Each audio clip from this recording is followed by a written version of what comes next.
Good evening, everybody. It's Mario with Motorcycle Knuckle Busters, and we've got another great episode for you.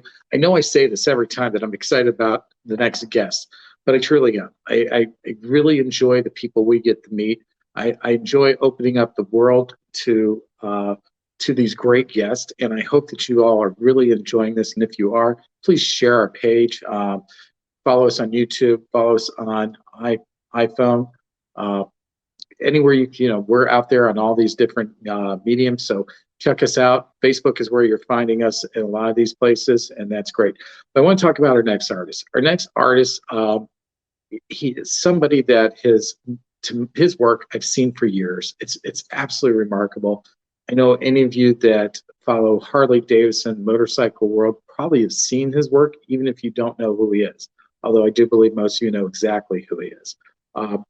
We're introducing him now. We want to talk to him and everything because we've got the Sturgis Rally coming up, and I would highly recommend that you go see him at his facilities in Deadwood. All right, it's a great trip. It's a great town. It's a great place to visit. But without further ado, I want to introduce an incredible artist, Scott Jacobs. Hey guys, how's everybody today?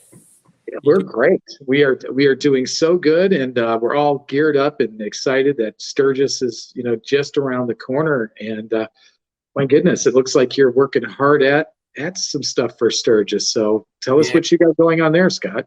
Well, I came up with a painting I did a still life this year, first time ever for the Sturgis rally piece, because I've been doing the Sturgis official covers and everything for, believe it or not, 27 years now.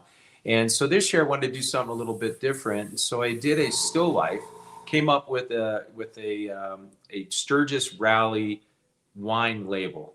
It's a woman riding through Needles Highway on a bike, and I'm doing it in a more of a classic style, like the style of the old, hold on, I'll show it to you right here. It's getting there. I mean, I've been working on this for days. I have to finish the lettering at the top. That's what I'm working on right now. Okay. My deadline is today. It has to be shot by tomorrow morning, be up to the printer for the labels. But I use this actual bottle in the main painting, and this will be the actual label that's printed on the bottles. It'll be my exact work, so I'm real excited about it this year.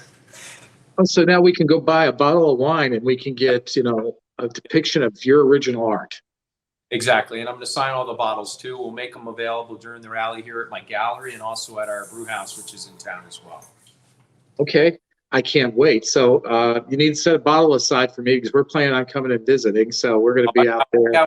I have one with your name on it. Don't worry about it. All right, we'll be out there for the Legends ride, and we'll come visit you there and the brew house. So I really, I'm very familiar with your work. I love your work. I've been following it. I enjoyed it. I've been at the gallery a couple of, number of times actually.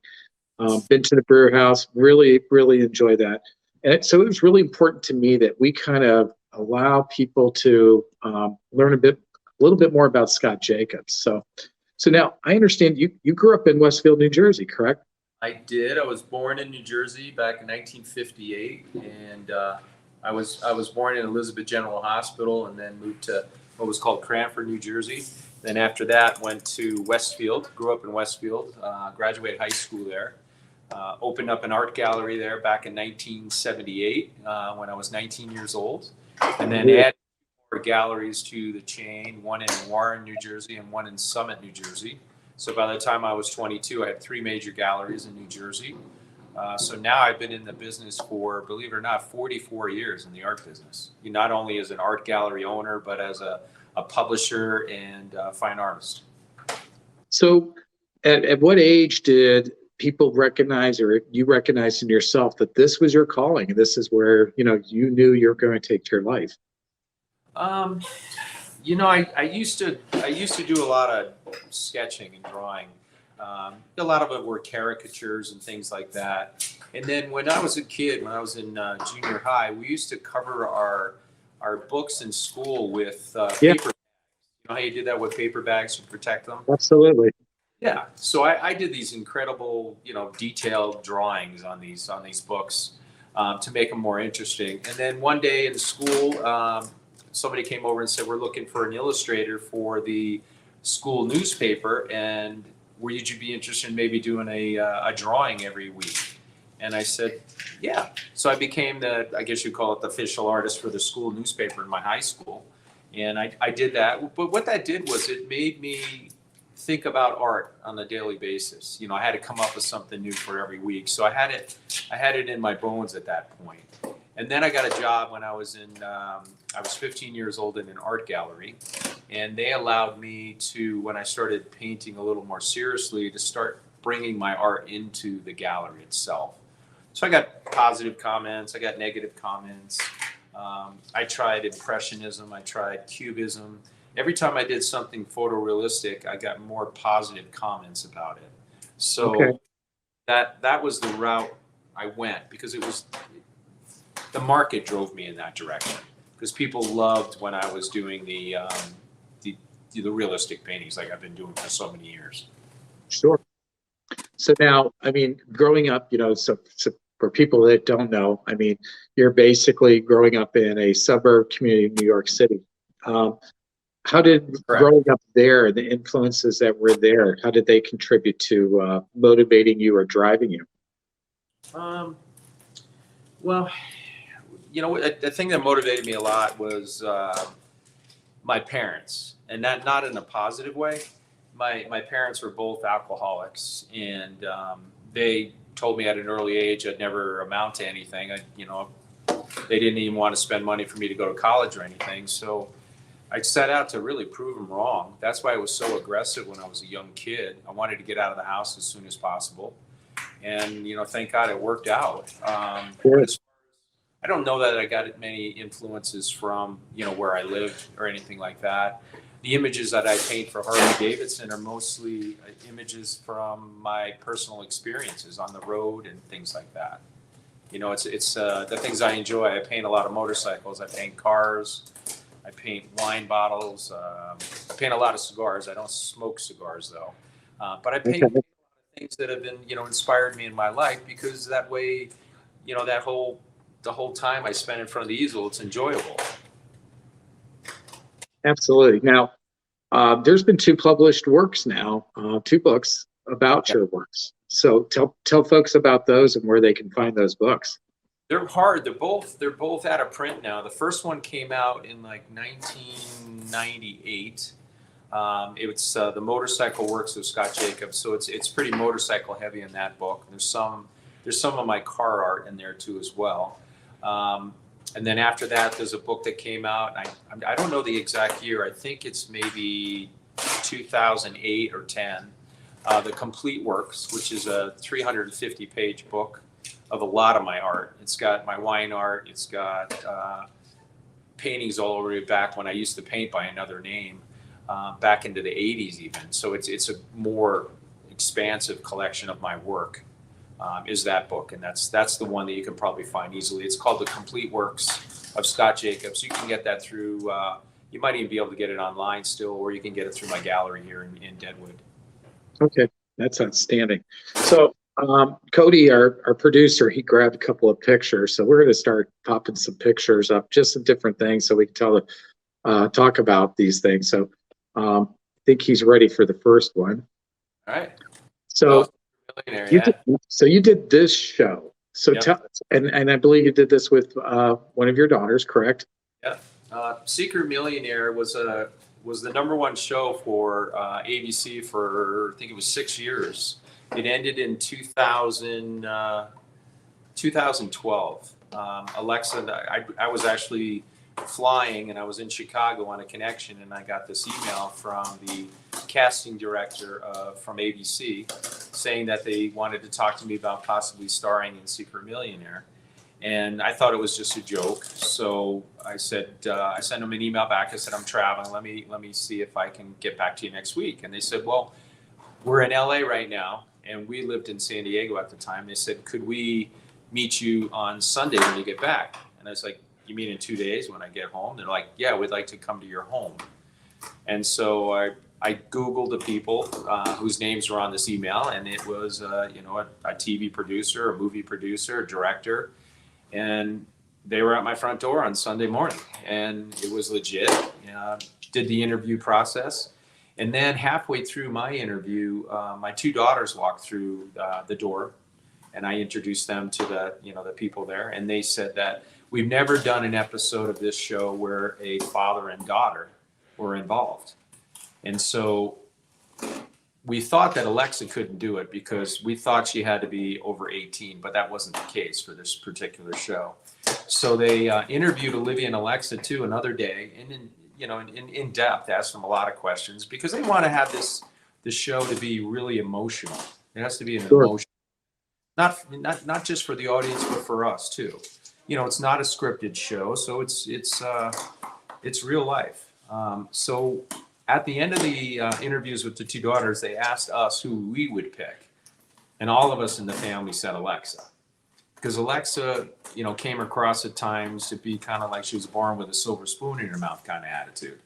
And so they wanted her there too. That's who they picked, but they wanted our opinion. So we all picked unanimously Alexa. So she starred in the show with me. We were the premiere episode in 2012 of the season. And it was the highest rated show they had for the entire season was that particular episode. And I think another reason for that is because Harley-Davidson promoted it, and a lot of other avenues promoted it too. So it wasn't just ABC's commercial. The whole motorcycle industry knew about it as well. Okay, yeah, that's so cool. Now, that experience doing the show, did it change your view on anything, as far as, I know you have a giving heart, but, just coming in contact and doing that with folks like that, because like you said, it was a very emotional show that they had. And when you were going to these people and bringing them like this, it had to be a pretty phenomenal experience. It was an amazing experience, not only for me. Alexa changed dramatically throughout that show, and you can see the transformation from the beginning of the show to when we finished. Even in the first 10 or 15 minutes, she broke down sitting on the stairs of the boarded up crack house they actually put us in, because they wanted to immerse us in this poor community. We went to Newark, New Jersey, and it was a boarded up crack house that they got from the city. They put some cots in there, and we stayed in there, and we lived in a burnout area. They gave us $71.03 to live with, and we had to survive in a week going around town. And we were undercover, so we had a crew of 30 people there. We had 2 or 3 cameras on us at all times, and we had to tell everybody we were doing a documentary on volunteering, basically. And that's why all the cameras and the people were around us. And we were supposed to not get by letting anybody know who we were. One girl said, "Oh, I don't think you are who you are because you have a nice haircut or something. You have an expensive haircut," she says. So I think eventually a couple people figured it out, but the people that did when we filmed, of course that didn't make it to the final show. They cut that out. But it was an amazing experience, and I would do it again in a heartbeat. So you mentioned in that you mentioned Harley-Davidson supported you. Yep. That's something people maybe don't know. In 1993, you became the first officially licensed artist for Harley-Davidson, correct? I did, yeah. And that was a big day for me. I was really surprised that day. It was awesome.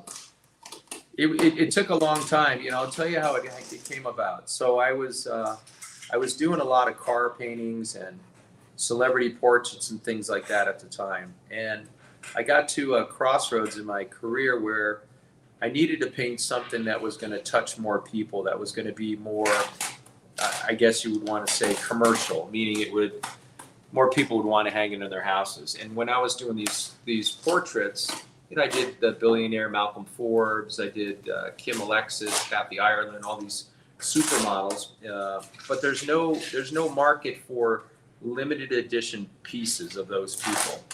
So I was on the phone with one of the guys who worked for me for quite some time, named Ron Koppel, and Ron said, I was just in the canyon in Topanga Canyon in California, and there's just motorcycles everywhere. He goes, have you ever thought about painting motorcycles? And I said, yeah, not really. And I'd been a motorcyclist since I was 15 years old. So it was a natural thing for me to think about and be interested in. And so I did a couple paintings.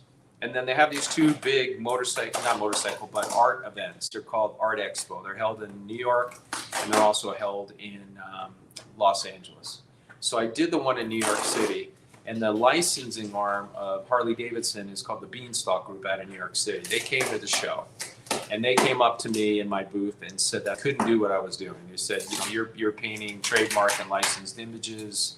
You really can't do that. Is that noise in the background irritating you? No, we're okay with that. Yeah, one of my nephew Todd's untaping a painting we're working on, so I didn't know if Yep. it's an issue. I can have him stop. But so Beanstalk Group told me I couldn't do what I was doing. They sent me a cease and desist, and I didn't really listen to them. So I did the next show, which was in LA, and that same licensing arm was there again.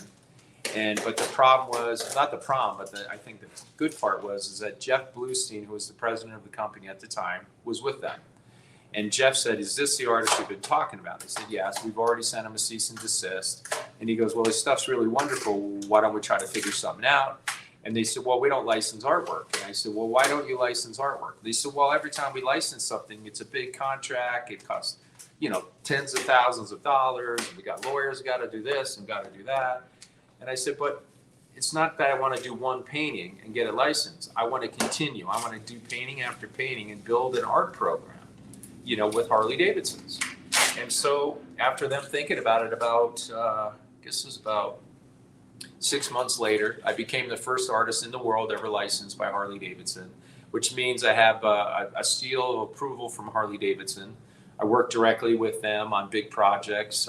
They art directed the 100th anniversary painting and things like that. That means that the images that I produce can also be put on, puzzles and collector plates and, pocket watches and all kinds of things that are sold all over the world, which is great revenue for me as an artist because licensing money is what we call, mailbox money. It's free money. Yes, very nice. You already did the painting, you did the prints. And then when somebody said, like, if you own a puzzle company and you contact me and say, "I want 24 Harley-Davidson puzzles, what do you got?" And I give you all these images, and then I'm making money from paintings maybe I did 20 years ago. So it's a thing. That's outstanding. Yeah. So I want to pop up another picture because, we're talking about motorcycles and stuff, but, I got to tell you, some of the pictures of flowers and things you do are just phenomenal. And this one really always stood out to me. Yeah. So tell me about this picture and, how did you come about, was this a picture you took of a flower or maybe it was Olivia or something? A lot of times I work from photos that I've taken, and other times, I look through stock photography, sites that have just amazing photographers out there doing beautiful works. That particular one, I found the photo, I believe it was a stock photography photo. And when I finished it, it just wasn't exciting enough for me, so I added all those water drops. Okay. I think that's what makes that piece so dramatic. That's a phalaenopsis is what that flower, or an orchid, but the technical term for it is a phalaenopsis. I love that choice. Yeah. Sorry, it's the water drops that does it for me because it just gives it that depth and it gives it texture, which I really love. And that was the last thing I added to the piece was the water drops. Okay, that's absolutely beautiful. So I want to pop up another picture and talk about this. So here's you with Eddie Money, and and unfortunately, we lost Eddie Money a little while back ago. But you did a portrait of Eddie Money, and you've done a number of portraits of rock and roll artists and various people as well, correct? Yeah, I met Eddie, probably 15 years ago. He played at Arlen Ness, the superstar motorcycle builder. Yep. We went to his grand opening up there in Northern California of his new facility, and he had hired Eddie Money to play. And I got there early because we were close friends with Arlen, and I hung out and met Eddie. We became, I wouldn't say good friends, but we were friendly to each other. And then over the years, it just seemed like I ran into him in so many places. This photo that you're showing now was at Salt Lake City Airport. I think it's funny because it looks like I'm going to go grab him in the the crotch or something. Right. But Eddie was wonderful, really funny man, and he was always on stage. I mean, you can see his shirt that he's wearing there. It says "Trouble in Paradise," you know, he loved being recognized and everything. I had the honor of playing drums with him about 6 months before he passed. I also starred in 2 of his shows. He had a reality show called Real Money, and I had the privilege of being on 2 of the episodes of his show. Just had a great time. I missed the guy, and he was only 70 years old when he passed. I Yep. did. His wife asked me to do a portrait of him for his 70th birthday, and which I did. I don't know if you guys have a photo of it or not, but that particular painting is hanging over the piano in his studio where he wrote all his big hits. Wow, that's really phenomenal. Yeah. Now I got to ask you, you know, you grew up in Jersey. You ever go down to Asbury Park and check out shows at the Stone Pony? I did years and years ago, but it's I've been to New Jersey once in like the last 3 years, and that was to sprinkle my dad's ashes and see my sister. I still have a brother and a sister that live down there. So, but no, Yeah. I haven't been in years. Well, As I far- haven't been to a show at the Stone Pony since the 80s, and I think the last show I saw there was the Ramones, so it's been a few days. But yeah, that was always a great place to go see some rock and roll. Yep. So I want to you talked about cars. So I want to pull up this next Oh yeah, picture. that's good. Okay? Yeah, that's a Bugatti. That was Yep. this Concord Elegance cover piece for this year, the big car show in California. That was the cover image for the magazine. All the big banners behind the stage where they roll up all the cars, you know, the ones that win the different categories. It was on all the lanyards and everything, bottles Yes. of wine. Well, and I think, you know, people maybe don't realize the significance and how incredible that concourse show is. Yeah, So kind of fill people in on what you're going to, you know, what you see there and what that's all about. well, you've got cars that are just I mean, they're 100-point cars from all over the world. Oh, my daughter Alexa just walked in. She just came by to say hi, I think. But Oh, good. it's a great event. You've got cars that are 10 million, 20 million, 30 million dollars. They pick a mark every year that is like whether it's Duesenberg or Packard or maybe it's Mercedes. So over the years I've done the cover for that, I think 10 or 12 years in a row now. And I'm very honored every time I do it. I was there in person this year, so they have posters of all the different images that I've done over the years, and I actually sign those for everybody too. I signed the magazine, so it's become a fun thing for me. I'm honored, that they ask me every year. Yeah, and the work you do there is phenomenal. I think you capture the image of the cars, and just to me, beautiful cars, just like beautiful motorcycles, are a piece of art. But being able to capture that the way you do is just an absolute breathtaking thing for me, and I think for a lot of people. So I want to grab another photo and kind of talk about something else real quick. Now, this is the Cannonball, correct? Yeah. Hold on. My daughter Alexa, just say hi. Say hi to everybody. Hi, Alexa. How are you? I'm good. How's that little one doing? Wonderful. She's passed out downstairs right now. She's Okay. a full-time artist now too. She just had her first big show in Italy. about a month ago. Yeah, she did great. Yeah, she had almost a sellout, 3 paintings short of a sellout. Phenomenal. That what a great job. Yeah, I've seen her stuff there at the gallery, and I just love it. So outstanding. We actually got a picture. We got a picture of hers queued up for later. So. Oh, good. So there's you in the motorcycle Cannonball. But for a lot of people don't realize in 2016, you had a bit of a mishap. Oh yeah, it's affected me a lot. But the one that you show, the piece that the black bike, that's a 1926 J. I raced that in the Cannonball in 2012 and 2014. I had a perfect score with 2 days left in 2012. And then the morning that we were getting ready to leave, I couldn't get my bike to start, and my mechanics couldn't figure it out. And so you have to say 7:30 to get your bike on the road. Otherwise, they have to put it on a trailer and bring it to the stop of the day, and you lose all the points for the day. About 15 minutes after they put it on the truck, they figured out what was wrong with it, but it was too late. So I lost all the points for the one day. And if I had that day of points, I would have been in second place overall. And the only bike that would have beat me was a bike that was older than mine. So I would have had a perfect score. The next time in 2014, I had a perfect score, which is a difficult thing to do if you're not a mechanic. Yeah, I mean, because a lot of the guys that do great on the Cannonball are people that are mechanics. They have all the tools on their bike. They know what they're doing. I didn't know anything. Yep. I would take my cell phone out and call the guy that had restored my bike and ask him questions. He was my freaking phone friend on the side of the road. But in 14, I cannot to this day believe I actually made every single mile and got there safely. Because that's a tough race. Oh, it is. Yeah, in 2010, I went, and a good friend of mine is Chris Summer Simmons. Yes. Yeah, who's Pat Simmons' wife. Yep. And they were partners with us on the races in 2014 and 16.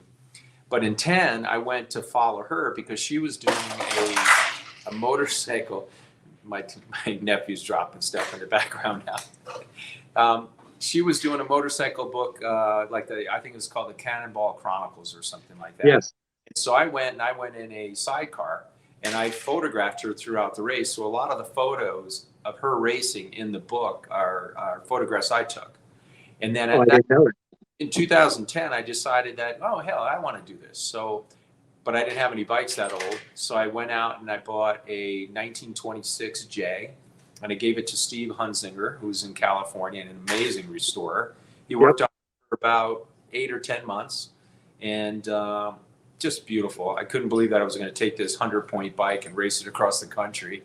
But she did great. She did beautiful. As a matter of fact, a freaky thing happened with that motorcycle about 2 months ago. It fell off the stand. Yeah, in my gallery here, we've got bikes that are 8 feet high above, on the side. So that was so in 2016, the Cannonball. We had to go on bikes that were 1915 or earlier. So I purchased two 1915 bikes, beautiful ones, and it was from Atlantic City to where did we finish? Because I wasn't at the finish. San Diego. Second day of the race, coming through Maryland, through Cumberland, Maryland. Actually came around a turn in the woods, coming uphill, making a left-hand turn, and the city had graveled the road. They were going to resurface it, and they put all the little pea gravel down, but didn't spray that slurry coat stuff on there to hold it in place yet because we were coming through. So quite a few bikes slid out on it, and I was doing pretty well. I was up on my bike, and I was, squirrely and shaking around, still upright though. Coming down the hill, I noticed an intersection where there was no more gravel beyond the intersection. So my goal was to make it through that intersection, but the problem was there was cars coming in both directions. So I made the decision to do a defensive move and actually lay my motorcycle down. Thank God I had the right gear on. A company called Revit, R-E-V-I-T, had sent me this ballistic gear that I wore in the race, and it was magnificent. I didn't even have a scratch on me as far as road rash or anything. And I slid down the road about 85 feet from what they measured in the accident. But what happened is my bike was sliding. There was like a hump in the road, and it was just enough to make my tires hit and catch and high side me and flip me over the motorcycle. So last second, I jerked my head to the side and I landed on my shoulder, and I obliterated my shoulder, the whole top of my humerus and my clavicle, severed my biceps, tore all the rotator attachments off. My nephew said it wasn't very humorous. And laid in the middle of the road, face up with this beautiful 1915 motorcycle almost in the intersection. And the first person that came on the scene were these two guys in a pickup truck looking down at me on my back with my bike almost in the intersection and asked if I needed any help. I'm laying in the middle of the road on my back, and they're, do you need any help? And they actually turned because I couldn't breathe or anything. I'm laying there. I couldn't respond to them. They left and turned. And then a minute later, they turned around, came back, and I caught my breath, and I said, yes, please call me an ambulance. And so they did, and they stayed with me until actually my wife was on the race too that year, and her bike had broken down about 2 miles prior to me going down. And so Okay. I was able to get my phone out of the inside of my pocket, and I called her, and she goes, "Where are you?" I said, "Just stay on the race, stay on the directions of the race. I'm in the middle of the road. Not too many people going to be in the middle of the road." And so she came up on one of the sidecars. One of the guys that are the support people of the team came up on me. They got me out of the road, got me on the side of the road, and then the Flintstones picked me up. The Flintstones ambulance. That's what it was. It was like, oh my God, we're going to have to pedal our way back to the hospital now. But I spent days in the hospital. They rebuilt my arm. They had to pull a lot of bone out that had fragmented in my muscles, reattach my my biceps, put in a metal, like a replacement shoulder in there, which didn't work too well for the first 4 years. So about a little over a year ago, I had a revision. They cut me open and they put a new type in there with the top of it would be considered a total shoulder replacement, where they actually screwed the ball into my glenoid. Yeah. The other type was not working. And the thing that's affected me since that is that I can't paint as long per day as I used to. I used to paint, if I'm on contract or something, 8 to 10 hours a day. And now in a really good day, maybe 4 hours is all I can paint, because the muscles have never really recovered. I don't have any rotator attachments, which is what, that makes your arm go in these directions. And Sure. it's taken so long for me to strengthen other muscles to get my arm to move that way. So paintings that maybe they would have taken me a month to do, they're taking me 2 months to do, because I need twice as many days to do them. Sure. So it's Makes affected. a lot of sense. But the other thing though, that it positive, I guess, out of it, it made me, in the hospital, it made me think about, what I'm doing with my art. It made me think about all the images that I've had in my head for so many years that I never put onto canvas. And the reason I hadn't, because I'm under contract with Harley-Davidson, Chevrolet Motor Company, Elvis Presley, Marilyn Monroe, Ford Motor Company, Porsche, doing all these projects for everybody else. So I would be an artist that I knew my next 10 paintings in the hopper, because I had these contracts. So what I did was I decided that I needed to paint more for myself. So I needed to paint images that I always wanted to paint for myself, because that day could have been the last day I ever painted in my life. And I never filled all these images I had in my head. So I said, if I ever recover and I can paint again, because they weren't sure I'd be able to use my right arm to the extent that I could paint like I do. And two great surgeons did some great work on me. And it's, I think I'm about as healed as I'm ever going to be. But I'm back to painting as far as quality, as good as I've ever painted in my career. That's phenomenal. And it's what an experience to go through. I mean, I was going to ask you, how that change made perspective, and you already answered that. You wanted to go back to what was in your heart, rather than these contracts and stuff. Exactly. That's sometimes, we need things that happen in our lives. I don't wish tragedy on anybody, but sometimes things come into our lives, and those tragedies, you can define it by making it a positive thing and turn it into a positive rather than a negative. You very easily could have gone the other way. Some people do, but hey, at 19 years old, you were doing galleries and starting galleries. I mean, so you're not a quitter. You're somebody that creates. I mean, I'm kind of curious, at 19, how did you even get those galleries going? It was, I made a lot of money cutting lawns, believe it or not, when I was a kid. I had 42 accounts, and I got $5 and $6 a lawn to cut lawns. And I saved a lot of that money. And when I worked in the gallery, there was an owner, a woman, two women actually. One woman married a very wealthy man, and he didn't want her to work anymore. So he said, I want you to sell the gallery. I want you to just enjoy the rest of your life with me. And so they put it up for sale. They didn't get any interest in it. And so one day, just jokingly, I said, I've got $3,200 saved, and they were asking like 110 grand at the time. This is back in 1978. And so they're like, no, it's 100 something thousand. And then after a few weeks of them not selling it, she goes, "Are you really serious about buying?" I said, "I don't have the money." I said, "I have $3,200." And she goes, "Okay, we'll take your $3,200. The gallery is yours." And but the only problem was I had no more money, and my parents, not being very supportive of me, wouldn't loan me the money to keep the lease of the gallery going. So I had no money to keep the gallery open. So the one good thing my parents did do for me is they allowed me to bring the contents of the gallery to their house.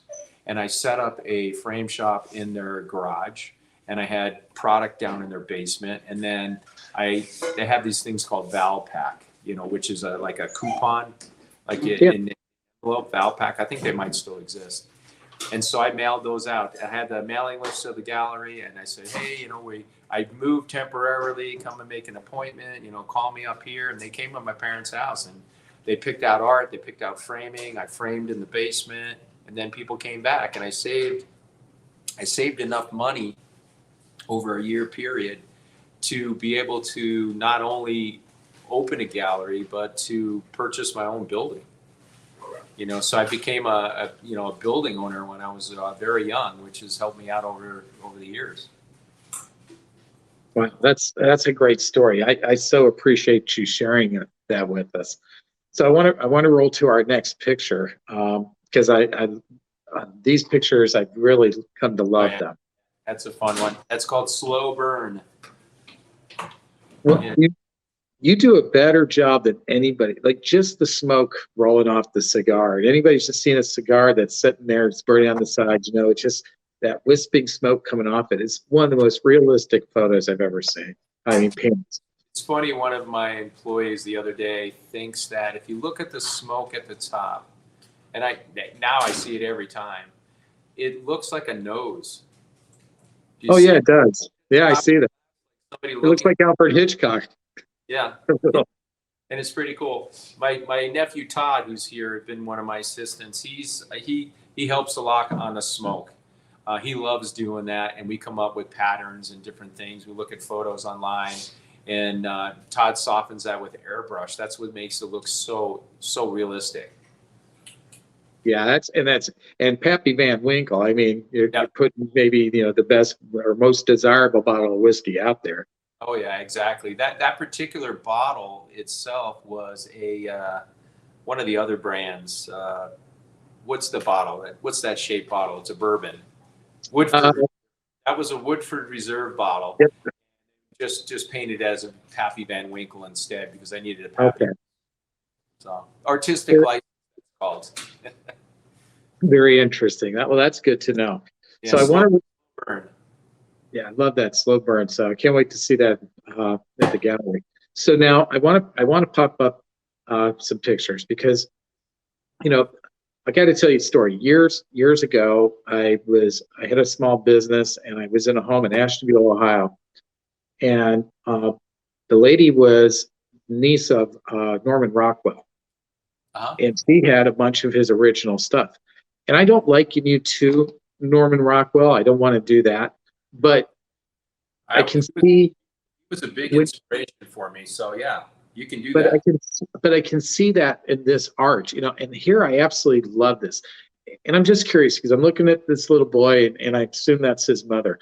When you've done them in a piece of your art like this, what is their reaction the first time they see that art? Give me 1 sec. Hold on 1 sec. Sure.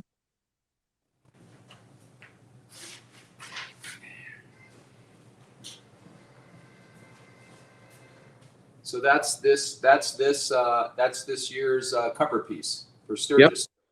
So it's funny. I come up with the idea. I have this process. I come up with the idea. Sometimes I take a pencil and pad and I draw it out. I come up with the idea, and then I try to recreate it with photo reference. So I had to find models. Hold on. Sorry. Hard when you got a bunch of businesses and everybody's trying to get through to you. Yeah, we understand. So I came up with this, the image, and then I drew it out, drew a sketch, and I envisioned how it could be. And then I had to figure out the bike, and then I had to figure out the models. So the bike I used was my wife's Cannonball bike from 2014, and her race number was 81.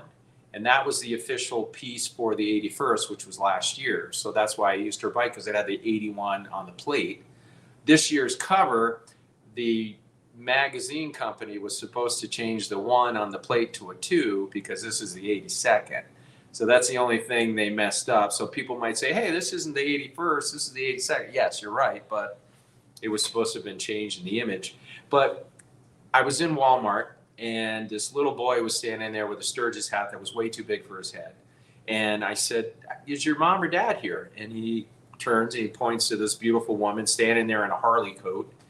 And I said, hi. I went over, I told her who I was, and I was a artist, and I was thinking about maybe using your son in a painting for Sturgis.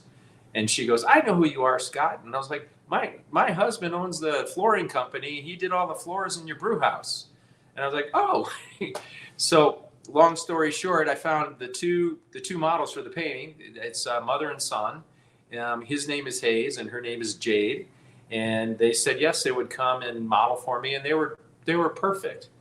Pieces called Moments Like These. And it's supposed to be a meaning about moments like those is what a mother's going to remember, when her son is old enough to ride, and she remembers when he used to help her wash her bike. I'm trying to make an emotional message with the image like Norman Rockwell is. Yes. That would definitely be a Rockwell-esque image. And Absolutely. Inspired by Norman, because Norman was a very big inspiration in the way that his paintings told stories where you didn't even need to know the name of the painting to know what he meant when he painted it. And I think that image says the same thing.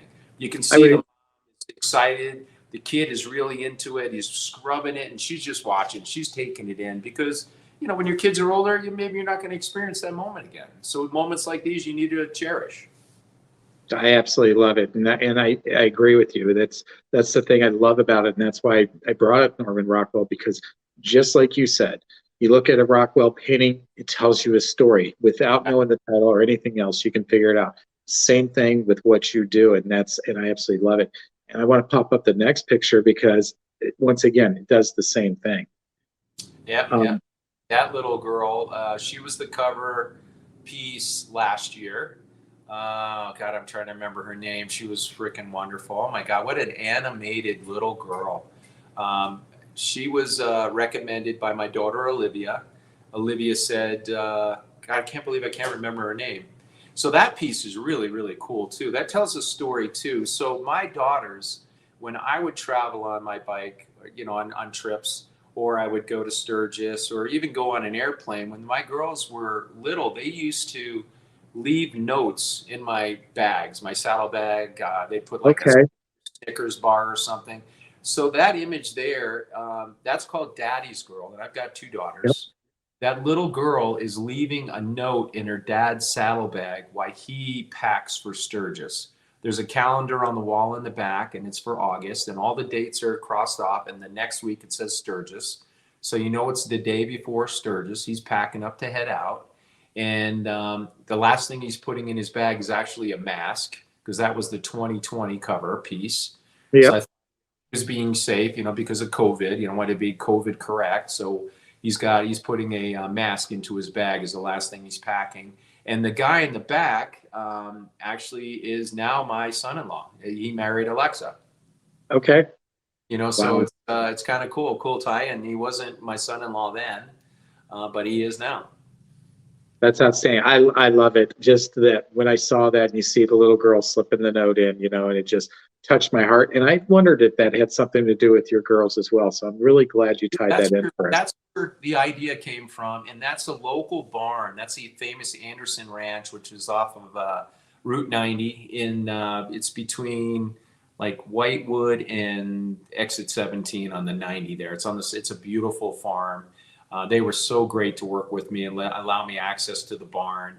I changed it up on the inside. It didn't look as nice as that on the inside. Put a workbench in the back, and it was pretty cool. Originally, I was going to be in the background, but my daughters told me I didn't have a good looking butt anymore. I had an old man butt, So then Brandon, who my daughter liked, he's one of our bartenders. She said, why don't you use Brandon? He's got big. I had to actually make his arms smaller too, because he's a freaking muscle freak. He owns a nutrition store and everything. His arms are bigger than my legs, so I had to make his arms scale down a little because he looked like they're ripping out of his shirt. Right. He's an amazing person. I love him. I mean, he's just amazing. So proud. He's my son-in-law. What a blessing to add him to your family, because Yeah. you guys have a great family. I want to bring up something else, talk about family, with you, but Oh, yeah. here you are in France in front of the Matterhorn, but you guys travel a lot. And I believe you just got back from Alaska, right? Yeah, that's actually Switzerland. That's Zermatt. Oh, Switzerland, that's right. Yeah, France. But you're not far off because France is right on the other side. I've been there, so the fact that I screwed that up is really egregious. Yeah. But we, I work with Park West Gallery, and I've been under contract with them for almost 20 years now. And Park West is the largest art company in the world, and they have events. Like Alexa just did one in Rome. I was in Rome with her. My event was right before her. And then 2 weeks before that, I was in Europe too as well. I did a tour of England and Ireland and Scotland. And then I just got back from Alaska, as you said last week, but that was for fun. I went salmon fishing for the first time in my life. very nice. Our daughters have been all over the world, New Zealand, Australia, you name it, all over Europe, which I think makes them very worldly, and it makes them really appreciate the United States. Because, we, even as much crap as we got going on in our country right now, it's still the best country in the world, in my opinion. Absolutely. Just it's a beautiful country, and Sure is. I'm proud to be American. And I tell you, here we got the rally coming up, and looking forward to that, because you get to see America at its best during a rally, and that's what I tell a lot of folks that haven't experienced it. Speaking of which, I want to bring up the next picture we've got here. It's queued up. Yeah, Alexa. Yeah, that's her. I'm trying to remember what she called it, but that's an amazing piece. That brought the most money of any painting that she sold at the show in Rome.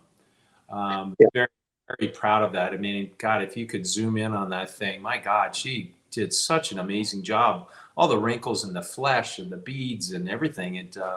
She in the past had only sold a painting. I think the most she ever got was $12,000.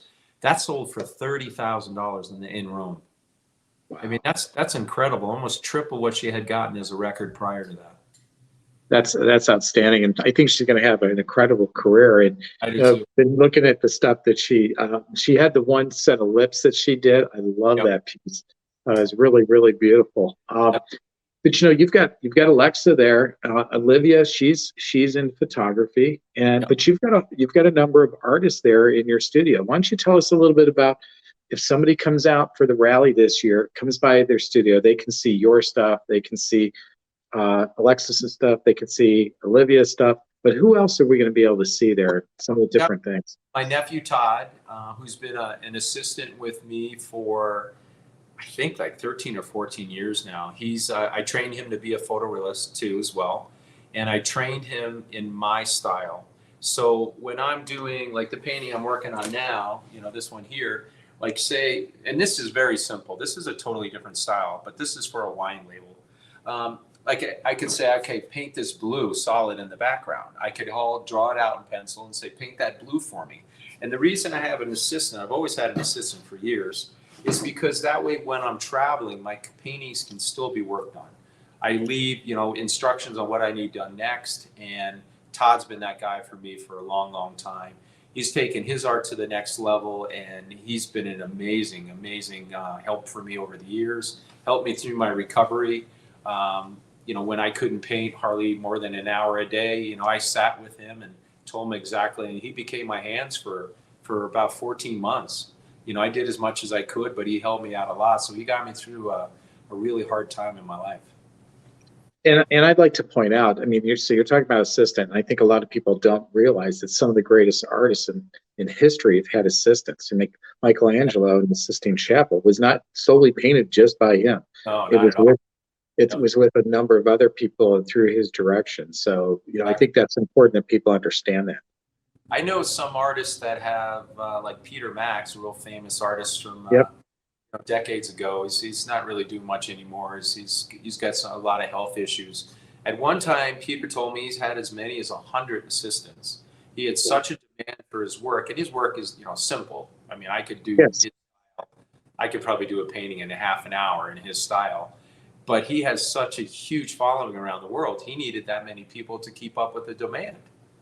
Where I just have one guy. The most I've ever had is two people, and that would be maybe somebody that was, helping me do framing or something or stretching my canvas. But Todd and two or three other people in the past have been my head guys behind me, and it's been a big help. But I can't forget to talk about Daniel James too, who's here in the gallery. He's really the only non-family member. So it's called Jacobs Gallery. So you got Scott Jacobs, you got Olivia Jacobs, Alexa Jacobs, my nephew Todd, whose work's on display. And then the only other artist that's not has the Jacobs name is a guy named Daniel James Stuckenschneider. And Daniel's been in the motorcycle industry for about 30 years now as well as me.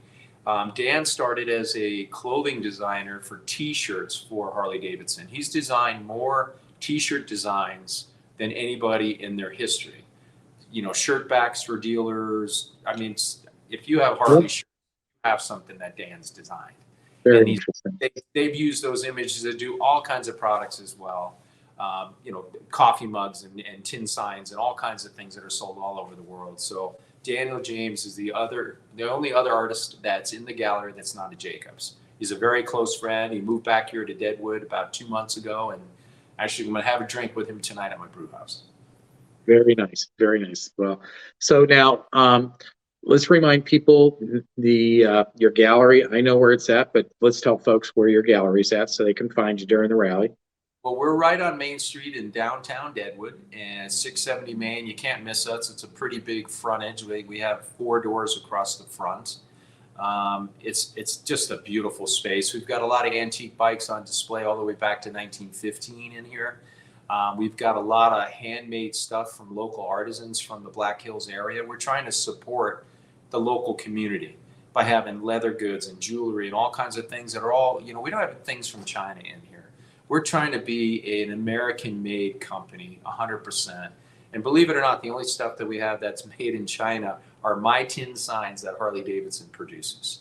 Everything else is all American stuff in here. So, but the only way to have my tin signs is if I buy them from Harley-Davidson, and they're made in China, unfortunately. And then now those tins, so people know those that they're signed by you, correct?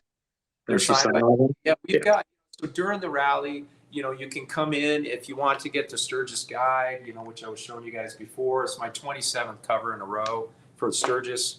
People can come in. I usually, if I'm not here, I sign a big stack of them. They're on the counter. You can take one. This piece, which is going to be the magazine cover, or not the magazine cover, the wine label. Yeah, for this year's piece. You can purchase the wine. I will sell you the wine and also sign the bottle for you. I believe it's going to be about between $45 and $60. We're waiting for the final quote from the winery. We're supposed to get bottles next week, but J. Lore is the company that we're getting the wine from. I'm familiar with them. Yeah, for Paso Robles in California, great wine. We wanted to have a good wine in there.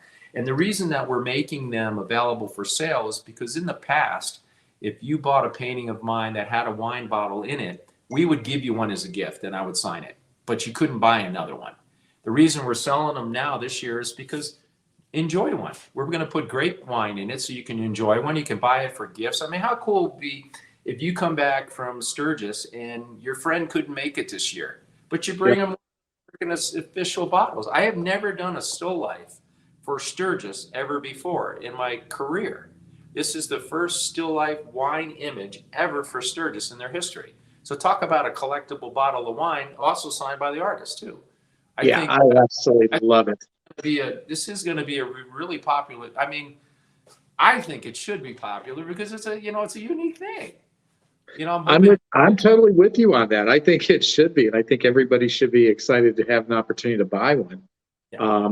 And then tell people too. Now you've got the brew house, so tell people how they get to the brew house.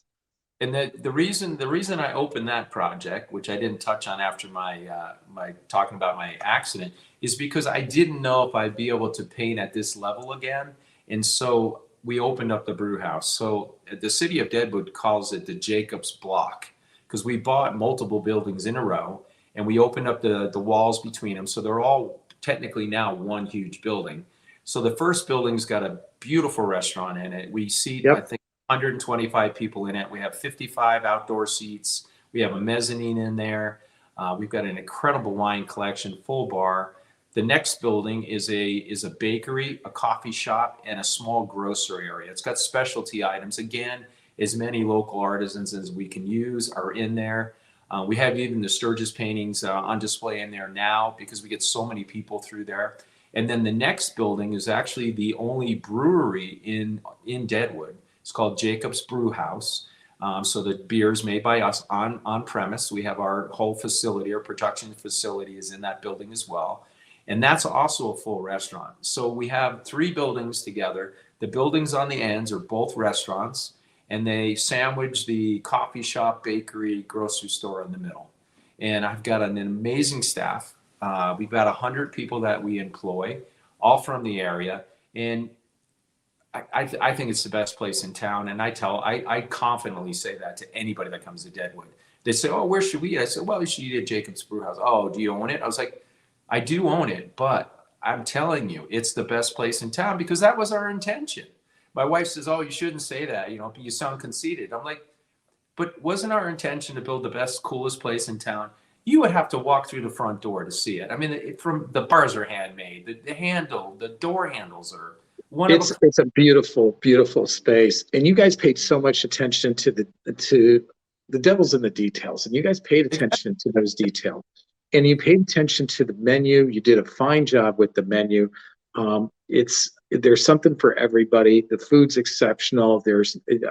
I've eaten there twice. You know, I'll be eating there again this year and everything else, but I've never had anything that I was disappointed in. And I haven't heard anybody else say that they were disappointed. They've always been impressed. We've had some nights, you know, where, you know, something fell through the cracks. You know, maybe somebody got cold French fries on their thing or something was too salty. I mean, that happens, you know. It happens. We have our off nights, you know, where an employee's not paying attention or something. So we're definitely not perfect, but we have almost a 5-star rating on our restaurant on all search engines, which is pretty amazing. And I give all the credit to our employees. You know, we had the vision to build it, but you know, when it's kind of scary when you come up with an idea and you spend all that money to do it, and then you hand it over, you give it to your employees to make it successful because you can't do it all. And they're making it work. I am so proud of our staff. I mean, there's not one person in there that, you know, my wife and I have these conversations. Is there anybody on the fence, meaning that we need to get rid of? There's nobody on the fence. Everybody's doing an amazing job. That's great. I think they understand the vision that we have as a company, and you know, the Jacobs name. When we put our name on it, we're trying to hold a new standard. You know, in this area, on our truck and our billboard on the highway, it says setting a new standard, because I think rising tides float all boats. You know, our restaurant has no casino games. We have no TVs. Our music isn't loud. You can talk easily at your table without having to, you know, scream over the music. You know, when you're there, you're present with each other. You know, I mean, we have so many distractions every day. I mean, you know, these things, how many people get distracted by a cell phone all day long? You know, and then if you and I are having dinner and I have a TV behind you, no matter how hard I try, I'm going to glance at that every once in a while. It's going to take some of my attention. Maybe I don't hear the punchline to your great joke because the fishing channel's on it. It just caught a big one. You know what I mean? You know, so we're trying to create something that's family friendly. We have a dog menu. We allow dogs in there. Everybody's like, do you guys really allow dogs? We're like, yeah, we like the dogs a lot of times more than the people that come in here. You know, and we have a dog menu. You can get a dog hamburger. You can get a pup cup to go home. You know, a dessert. It's fun. My little guy's coming with me for the first time, so he's going to make his first trek to Sturgis. All right. A burger, or if he likes chicken, you know, even a salad, if he's, you know, a vegetarian, whatever. He likes it all. He likes it all, but what I actually put in his bowl. So yeah, good. So now, if we both know how busy it can get during work, the rally. So if somebody's out there and wants to, come to your establishment and have dinner, any recommendations on how they should secure a seat or good times, The anything best, like that? if you're coming in and say you have a bigger group, say you have, more than 4 people, we come in 8 or 10. We had 16 last night.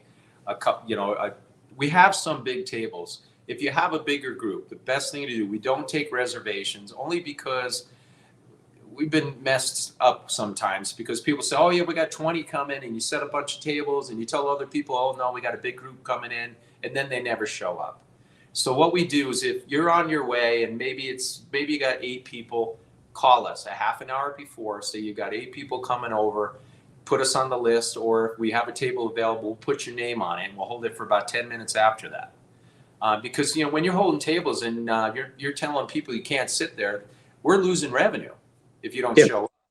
So a lot of the restaurants, especially during the rally, don't take any reservations at all. So call ahead or come early. The best times for us are like the times that old people eat, like 5:30, 6 o'clock. Sure. There, you could probably get in, but we have more seats than anybody in the restaurant In town. in town. We can sit 247. We open the balcony just under 300 at one time. That's a lot of people. And are you able to do takeout orders during the rally? I know you're going to be pretty slammed. It depends. If we get too busy in the restaurant, and what people try to do, you tell them, there's an hour wait, an hour and a half wait. The first thing you want to do is, let's just order takeout. But the reason we're backed up is because the kitchen's backed up. So if we're super backed up, we won't do takeout. Okay. Which Makes sense. bothered me at first as a restaurateur, because this is new to me. It's only been 2 years. But then I talked to the kitchen, and I was like, well, I understand. We're telling people an hour and a half wait because that's how long it's going to take them to get food. And then you get 20 people come in and order takeout orders, and you're pushing everybody else back. It's not fair. Yep. So that's how it is everywhere here during the rally. I mean, you just have to be patient. That's the thing. I think that everybody that comes into a restaurant should have worked in a restaurant for some time. Yeah, it helps. Standing in front of an easel, painting a pretty picture all day, easy. Running a restaurant, not so much. It's not. a tough thing, man. Been there, done that. It's quite the task, that's for sure. Some people are mean. They don't understand what's going on in there. They don't understand about the supply chain and the lack of employees that people have, and people not showing up or getting sick or whatever it is. It's just come in, sit down, and be patient. Have a drink, and you're in Sturgis or whatever it is. Just enjoy the people you're with. People are waiting on you. I mean, you're sitting there, they're waiting on you. You're not waiting on them. It's an experience to enjoy, and you're already with the gallery, with Jacob's Block and everything. You're already kind of become a destination for if you're in Deadwood, or I would say the Black Hills, anywhere around. But you're going to be adding another thing. Is that correct? Well, the third baby, that, or Yes. yeah. Alexa's pregnant again. She's due in February. Very excited about that. And so far they think it's a boy, so we'll have our first grandson, or not, actually second grandson, because Hendrix, Olivia's baby. I actually got to show you my tattoo. Can you see that? The HD. Yes. Everybody thinks it's for Harley-Davidson. It's for Hendrix and Daisy, my 2 grandkids. Oh, I love it. I love it. But everybody that sees it just thinks it's Harley-Davidson, but it's got like a double meaning to it, the H and the D. I got it down in Daytona this year because it was pouring rain so many times, and our booth was pretty slow because of the rain. So I'm like, I'm going to go get a tattoo. Let me design it. So Dan and I sat down and we designed the HD tattoo for my 2 grandkids. It's kind of cool. Okay, well, that's wonderful. And then you're going to be doing the brewery as well, correct? Yep. So you're going to expand that. So tell people about that. We're going to expand. We're getting a production. We're looking for land now to build a production facility and a bottling plant. Our beer has been doing so well. I mean, we have those 2 restaurants, and we sell so much of it through our own, place, that we got to the point where so many other people are asking about it in other restaurants and places. So the only way to do that is to get a production facility and expand it. Our original brewmaster, his name's Carson Quinn, that started us going in the brewing business. He had quit. He's a geologist, and he got a huge offer at the mine up in Lead, and he did that for a while. And we encouraged him to go because that's what he went to school for. I'd never want to hold anybody back from, their dreams or that. He missed brewing, so he's coming back to us in about 2 weeks. And so I feel confident with him being back on board to be able to take our brewery to the next level, to maybe go, nationally sometime in the future would be, of course, everybody's goal. Great. But even you could be regional, throughout South Dakota, maybe Colorado, and have some competition around with some of the other brewers that have been around a while, and our name's on it. And it's kind of cool seeing people wearing our hats and our, all our garb around and asking for our beers by name. People coming in asking for an Underbite Charlie, and an Underbite Charlie is a raspberry blonde ale named after my dog Charlie, who's got a huge underbite. I love it. On the back of shirts, and people are wearing his shirts all over the place. And I walk down the street and see somebody wearing a picture of my dog on their back. It just makes me giggle. It's just so freaking cool. That's a lot of fun. A lot of fun. It really is. Well, this has been such a great interview, and I hope that people that are on their way to Sturgis or for the rally and stuff, when they see this, I want them to come by and check out your place, check out your art, check out your food, your beer, everything else. Yeah. But now we wrap up every interview with 3 questions for our guests, and same questions for everybody. So I hope you're ready for these questions. They're not hard. I think yours, just like I tell everybody, can be interesting. You should have given them to me before. I could have had like a script or something to read. Got to be off the cuff. Yeah, we don't like to roll that way. So, okay. But the first question, if you could go ride with anybody, past or present, who would you like to go ride with? Arlen Ness again. That's a good answer. No, and that would make some people proud to hear that, I'm sure. So yeah, that's pretty cool. Makes me teary-eyed, to be honest. He was a big inspiration to me because, as I got more famous, I wanted to model myself after him. The way that he was always available to his fans, and I loved him. Our families were very close. My kids grew up in the motorcycle industry. His did. We had a lot in common. Arlen always rode at the back of the pack. He sat down with me one day. One of our friends, I'm in the Hamster motorcycle group, and one of our friends, yes, Barry Cooney, who I love, great big friend. He was a great friend of Arlen's too. He was always in front, flying. It was about the destination for him. It wasn't about the journey. And Arlen one day, because a couple times, new to the Hamsters back in the, God, I've been a Hamster for a long time, 25 years, I think. I would sometimes try to keep up with Barry. And Barry had close calls quite often. Even went under a truck one time. We were in Wyoming driving to Sturgis. Arlen said, I asked him one day, why are you always in the back? He goes, I know where they're going. I just want to get there safe. And he said, Scott, you should never ride any faster than you feel you're comfortable at. Don't ever make anybody as a rider make you ride any faster than you're comfortable. If you think you got to keep up with somebody, pull over. Like on those rides, with Arlen, I've ridden all over the world with him, all over Europe and everything. And ever since he said that to me, I was like, yeah, why am I in a rush? I mean, we're out here loving motorcycles. Why am I in a rush to get to the frickin' hotel? They'll be there when I get there. I just want to get there in one piece. So. Absolutely. Well, Arlen was genuine, and the legacy he left behind is a genuine legacy, I would have to say. So. He was a great man. Absolutely. So the next question, I think, is an interesting one for you because you've had an opportunity to own some interesting motorcycles. But if you could own any motorcycle, what would you like to have? I already have them. My favorite bike, it's honestly, is my 1926J. I mean, it's only a 61 cubic inch, 1000 cc. The bike that Hunzinger restored for me is Yes. the most enjoyable bike I have ever ridden in my entire life. I mean, it's got the tractor seat. It's got the handlebars that come out. You feel like you're driving a bus. But the floorboards are in the perfect place. The seat is comfortable. It's just got a little rock, you're going down the highway.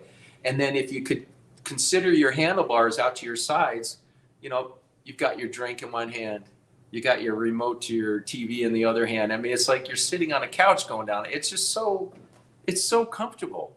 And the other thing too, what I like about old bikes is you can't go fast. You have to be careful. They don't stop like a new bike. You get these new bikes, they can go fast. Does that mean you need to go fast? No. Just, after having accidents over the years, I've had 3 accidents. I had one in Spain, I had one in New Jersey, and then I had that one in Maryland. And, you learn, there's a lot of, my 3 accidents were road conditions. And then with so many people distracted by phones and everything else going on in their lives, you got to worry about everybody out there on the road. And when I'm out on the I can't go 80 miles an hour. That thing will freaking fall apart. I'm going to slow down way before a stop sign because the thing needs a lot of time to stop. I might have to use my feet even. Well, and that's a great point. I know that when take Spearfish Canyon, for example. Yeah. You're going through that canyon. It's a beautiful canyon. And I'm just going through, I like to take my time. I like to take in the sights, even though I've seen it numerous times. Every time it feels like the first time. And that's what's so beautiful about that. And then all of a sudden you get guys who just rip past, and I'm like, well, what'd you come here for? Because this is what's magnificent about it. Be it on Needles Highway, there, whatever. There's so much beauty there to take in, and that's not just there. It's anywhere in the country. So I'm the guy that I don't have any desire to go ripping around. I want to take it all in because that's why I do it. So you'd be, if you were riding with Arlen and I, you'd be in the back with us. Just getting there and enjoying the sights. I mean, after moving out here from San Diego, I realized that when I drive down the highway, I'm looking at the scenery. I'm enjoying where I live in San Diego. I had to just watch every car. Somebody riding up on the buck, honking at me to get out of the way, and I'm in the diamond lane going 90, and it's a 70 speed limit. People are pissed at me because I'm only going 20 over the speed limit. It's just. Like I have a lot more breaths in my body and my life out here, less stress to being out here. And the last thing I want to do is be rushed on a motorcycle. Yeah, for me, I don't head into Chicago. I go to Milwaukee once in a while because I'm smack dab between them, but let me go along the coast of Lake Michigan and up north of Milwaukee or up to the big woods and stuff like that. That's absolute beauty up there, and that's what I really enjoy. I do too. So it's kind of interesting we're talking like this because the last question is, what's one place in the world that you haven't ridden that you would like to go ride one day? Probably New Zealand or Norway. That's mine. Yeah, New Zealand and Norway, because I've been to both of those countries and I've seen them by land and I've also seen them by sea. Some of those roads just look killer around those fjords. Yes. I mean, talk about switchbacks and not be able to go, fast. But man, I think that'd be awesome. I've ridden, all through the Alps and through the Pyrenees mountains and all around Spain and all that, in Italy with Arlen. Actually, we used to do rides together with Big Twin Magazine. A guy named Bo Pacheco was the editor, and he put together these international events and rides, and you'd have like 20 or 30 couples. And Arlen and I were like the 2 celebrity guests to try to attract more people to go on these things. And those places are beautiful too. But when I saw the fjords and stuff in New Zealand, that's a totally different type of look, that place. I would love to do those. Well, it's amazing to me when you look at New Zealand that you can be up on a snow-capped mountain, and by the time you're at the bottom of the mountain, okay, you're on the sea. You're on the ocean, and to me that's just so cool. That's always been, for me, New Zealand's it. I mean, I've ridden Europe, I've ridden different places and stuff like that, but New Zealand is the one place I'd like to go ride as well. So you're the first person of my guests that said New Zealand, so that's pretty cool. really a beautiful place. My favorite town that I've been to so far is one called Taronga. Taronga's got an old dormant volcano there and everything, and it's a beach town. It's just beautiful. Yeah, I've been to Auckland and a lot of big cities and to the different islands and all that, but it's beautiful. Australia probably be kind of cool too. You know, the Yeah. northern Australia up around the, you know, the reef and all that. I think that'd be Yeah. kind of cool. But the topography of New Zealand is very, very different from any other country I've been to. You know, I traveled all over the world, and there's a lot of times that I feel like I could be in another country because it looks so similar to another country. Where New Zealand is so unique, you know, you're in someplace special. And I think that would be good. Maybe we can ride there sometime together. There we go. Yeah, That sounds like a plan we need to make. So, sure does. well, Scott, this has been an absolute pleasure. Really appreciate you coming on. Once again, I just want to tell folks, make it a point to come out and see your gallery, go out to the brew house and check things out. And we're going to see you here shortly. And I'll be around. So if anybody needs to meet me or they want to get a book or something that needs to be signed, my staff will know where I'm at. You know, so Absolutely. I'll make, you know, to wait for you or have you come over and I'll sign whatever you need. Sounds great. Wonderful. Well, thank you, sir, and have a good evening. Thank you. You too. Take care.